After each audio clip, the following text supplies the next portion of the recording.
Des Africains ont été traîtres pour que la traite négrière réussisse en Afrique. C'est parce que des Africains ont été traîtres que la colonisation a pu tenir en Afrique. Interrogeons l'histoire, nous le verrons. Lumumba, Patrice Lumumba a été trahi parce qu'il a osé tenir tête. Et ces mêmes télévisions belges sont venues au Congo pour quelques billets tendus à des individus au Congo pour une interview, pour contenter leur population. Et vous avez pu suivre ça. Lumumba nous dérangeait. Il est mort, on est content. C'est de la traîtrise. Beaucoup d'autres héros sont tombés pour que nous soyons là aujourd'hui. Et c'est une technique de l'impérialisme, de faire peur aux autres en menant des actions pour réellement créer la terreur. Ça n'a pas commencé aujourd'hui. Je vous prendrai l'exemple d'un guerrier qui s'est battu, Victor Diakaboda. Lisez, vous comprendrez. Il est issu d'une famille de chefs, pas de la chefferie donnée par le colon. Il était un enfant digne. Il a fait ses études au Sénégal, je crois. Il est venu médecin en Guinée. Et lorsque le RDA a été créé, il a rejoint la Côte d'Ivoire pour mener le combat contre les impérialistes, contre les envahisseurs, contre le colon. Il a essayé d'organiser la société ivoirienne. Partout, les gens ont commencé à porter la voix. Il y avait en son temps un général Péchou qui a fait massacrer les populations ivoiriennes pour que jamais cet esprit de liberté ne puisse germer. Il a continué son combat aux côtés de Félix Houphouët-Boigny. Ils ont lutté, mais le plus virulent était Victor Diakaboda. Il représentait une menace pour les impérialistes. Qu'ont-ils fait?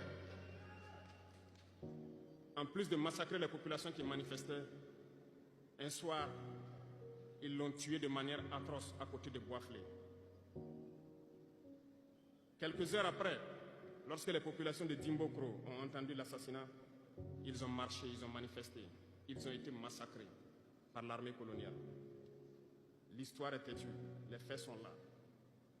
Après sa mort, qui a fait peur à Félix Houphouët-Boigny, ils l'ont appelé et ils l'ont dit, si vous continuez la lutte, vous connaîtrez le même sort. Il a eu peur et il s'est rallié à l'impérialisme. Il a été nommé ministre en France et plus tard il est venu prendre les rênes de la Côte d'Ivoire. Et ils l'ont utilisé pour éliminer beaucoup d'autres personnes qui osaient lever la voix. Et je pense que Thomas Sankara est un bel exemple.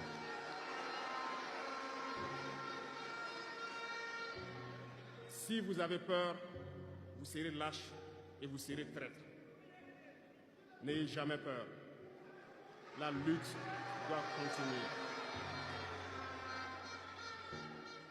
Il y a beaucoup d'autres exemples à travers le monde.